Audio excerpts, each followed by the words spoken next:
ಆನಂದ್,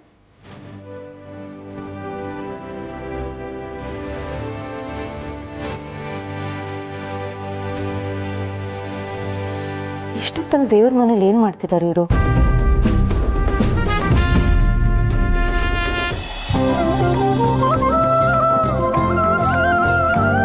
ಆನಂದ್, ಏನ್ ಚಿನ್ನ?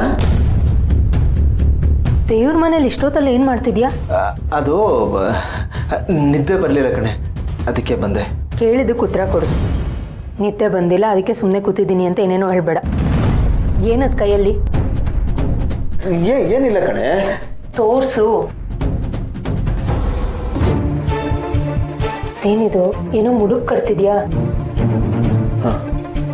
ಯಾವ ಕಾರಣಕ್ಕೆ?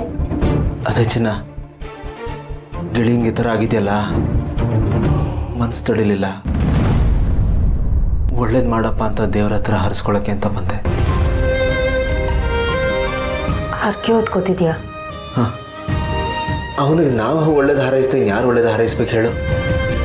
ಅವ್ನು ನಮಗೋಸ್ಕರ ಎಷ್ಟೆಲ್ಲ ಮಾಡಿದ್ದಾನೆ. ಇವತ್ತು ನಾವು ಇಷ್ಟು ಚೆನ್ನಾಗಿದ್ದೀವಿ ಅಂದರೆ ಅದಕ್ಕೆ ಅವನೇ ಅಲ್ವಾ ಕಾರಣ?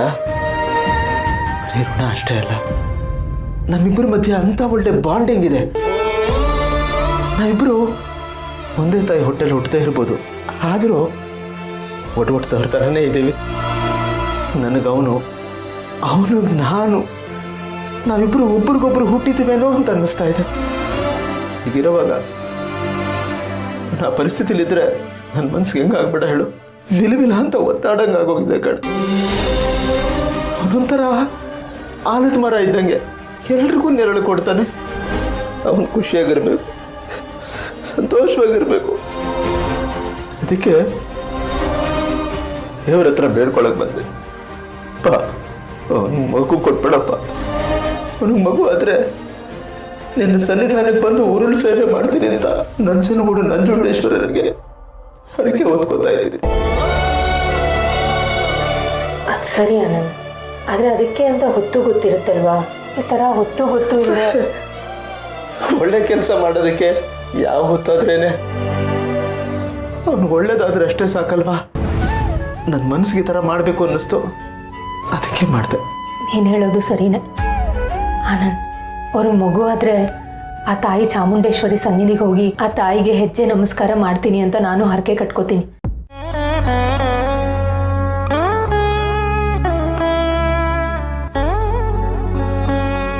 ಭೂಮಿಕಾ, ಯಾಕಮ್ಮ ಇಲ್ಲಿ ಕೂತಿದ್ಯಾ? ಯಾಕಪ್ಪ ದೇವ್ರೆ ನನಗೀಗ ಮಾಡ್ಬಿಟ್ಟೆ ಅಂತ ಕೇಳ್ಕೊತಾ ಇದೆಯಾ? ನಿನ್ನ ಮತ್ತೆ ಗೌತಮ್ ಪಾಲಿಗೆ ಆ ದೇವ್ರ ಕಲ್ಲಾಗ್ಬಿಟ್ಟಿದ್ದಾನೆ. ಇಲ್ದಿದ್ರೆ ನಿಮ್ಮಿಬ್ರು ನಡುವೆ ಸೇತುವೆ ಆಗಿ ನಿಲ್ತಿದ್ದ. ಈ ರೀತಿ ನೀವಿಬ್ರು ದೂರ ದೂರ ಆಗೋ ಸಂದರ್ಭ ಸೃಷ್ಟಿ ಮಾಡ್ತಿರ್ಲಿಲ್ಲ. ಆ ದೇವ್ರಿಗೇನೆ ನೀವಿಬ್ರು ಜೊತೆಲಿರೋದು ಇಷ್ಟ ಅಲ್ಲ ಅಂತ ಅನ್ಸುತ್ತೆ. ಅದಕ್ಕೆ ಮಗು ವಿಷಯದಲ್ಲಿ ಅವನೇ ಅಡ್ಡಗಾಲ ಹಾಕ್ಬಿಟ್ಟಿದ್ದಾನೆ ನೋಡು. ನಿನಗೀಗ ಬೇರೆ ದಾರಿನೇ ಇಲ್ಲ ಭೂಮಿಕಾ. ನೀನೀಗ ಒಂದು ನಿರ್ಧಾರಕ್ಕೆ ಬರಲೇಬೇಕು. ನಾನು ಆಗಲೇ ನಿರ್ಧಾರ ಮಾಡಿ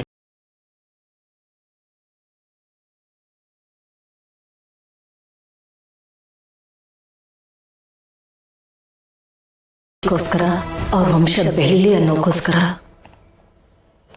ನಾನು ಅವರಿಂದ ದೂರ ಆಗ್ತೀನಿ. ಗೌತಮ್ ಅವ್ರು ಖುಷಿಯಾಗಿರ್ಬೇಕು. ಥ್ಯಾಂಕ್ಸ್ ಅಮ್ಮ. ಆದರೆ ಈ ನಿರ್ಧಾರ ಯಾವುದೇ ಕಾರಣಕ್ಕೂ ಬದಲಾಗಲ್ಲ ಅಲ್ವಾ? ಗೌತಮ್ ಬೇಡ ಅಂದ, ಇನ್ಯಾರೋ ಏನೋ ಹೇಳಿದ್ರು ಅಂತ ನೀನು ಹಿಂದೆ ಸರಿಯಲ್ಲ ಅಲ್ವಾ? ಇಲ್ಲ ಅತ್ತೆ, ಯಾವ ಪರಿಸ್ಥಿತಿ ಬಂದರೂ ನಾನು ನನ್ನ ಮಾತಿಗೆ ನಿಲ್ತಿದ್ದೀನಿ. ಗೌತಮ್ ಅವ್ರಿಗೆ ಇನ್ನೊಂದು ಮದುವೆನ ನಾನೇ ಮಾಡಿಸ್ತೀನಿ. ನೀವು ಚಿಂತೆ ಮಾಡಬೇಡಿ. ಮಾಮು ಸಿಕ್ಕಾಬಟ್ಟೆ ಖುಷಿಯಾಗಿಲ್ವ? ಏನು ಸಮಾಚಾರ? ಅದು ಅಂತಿಂತ ಖುಷಿ ಅಲ್ಲ ಕಣ. ಹುಲಿನೋ ಸಿಂಹನೋ ಬೇಟೆಯಾಡಿ ಹೊಟ್ಟೆ ತುಂಬ ತಿಂದು ನೆಮ್ಮದಿಯಾಗಿ ಸಂತೃಪ್ತಿಯಿಂದ ತನ್ನ ಮೀಸೆಯನ್ನೇ ತಾನೇ ನೆಕ್ಕೊಳ್ಳುತ್ತಾ ನೆರಳಲ್ಲಿ ಮಲಗ್ತಿರುತ್ತಲ್ಲ, ಅಂಥ ಖುಷಿ. ಇದರಲ್ಲಿ ನೆಮ್ಮದಿ ಪ್ಲಸ್ ಸಮಾಧಾನ ಪ್ಲಸ್ ಸಂತೃಪ್ತಿ ಎಲ್ಲ ಅಡಕೊಂಡಿದೆ ಕಣೋ. ನಮ್ಮ ಈಗ ತಾನೇ ಯಾವುದೋ ಒಂದು ಬೇಟೆ ಮುಗಿಸ್ಕೊಂಡ್ ಬಂದಿದ್ದಾಳೆ, ಅದೇ ಖುಷಿಲಿದ್ದಾಳೆ. ಕರೆಕ್ಟಾಗಿ ಗೆಸ್ ಮಾಡಿದ್ಯಾಣ. ನೋಡಿದ್ಯಾ, ನಾನು ಹೇಳಿಲ್ವಾ ಸಿಸ್ಟರ್? ನೀನು ಉರುಳಿಸಿದ ದಾಳ ವರ್ಕೌಟ್ ಆಯ್ತಾ ಹೇಗೆ? ನಾನು ಉರುಳಿಸಿದ ಮೇಲೆ ಆ ದಾಳ ಕೆಲಸ ಮಾಡಲೇಬೇಕಲ್ವಣ್ಣ. ನಿನ್ನೆ ರಾತ್ರಿ ಭೂಮಿಕಾ ಹತ್ರ ನಾನು ಮಾತಾಡಿದೆ. ಹೌದಾ? ಏನಿದೆ ಸಿಸ್ಟರ್ ಅವಳು? ಅವಳೇನು ಹೇಳ್ತಾಳಣ್ಣ, ನಾನು ನೀಟಾಗಿ ಹೇಳ್ತಾ ಹೋದೆ, ಅವಳು ಬ್ರೈನ್ ವಾಶ್ ಮಾಡಿದೆ. ಸೆಂಟಿಮೆಂಟ್ ಅನ್ನೋದನ್ನ ಇಟ್ಕೊಂಡು ಎಲ್ಲಿ ಹೊಡಿಬೇಕೋ ಸರಿಯಾಗಿ ಅಲ್ಲಿ ಹೊಡೆದೆ. ಅದು ನಾನು ಅಂದ್ಕೊಂಡಾಗೆ ಕೆಲಸ ಮಾಡ್ತು. ಕೊನೆಗೂ ಅವಳು ಗೌತಮ್ಗೆ ಇನ್ನೊಂದು ಮದುವೆ ಮಾಡಿಸೋದಕ್ಕೆ ಒಪ್ಕೊಂಡು. ಸೂಪರ್ ಸೂಪರ್ಗೆ ಊಪರ್. ಈ ಮನೆಗೆ ಮಕ್ಕಳನ್ನು ಹೊತ್ಕೊಂಡು ಆಗಂತುಕರಾಗಿ ಬಂದವಳು ಹಂತ ಹಂತವಾಗಿ ಬೆಳೆದು ಈ ಸ್ಥಿತಿಗೆ ಬಂದ್ಬಿಟ್ಟಿದೆಯಲ್ಲ ಸಿಸ್ಟರ್.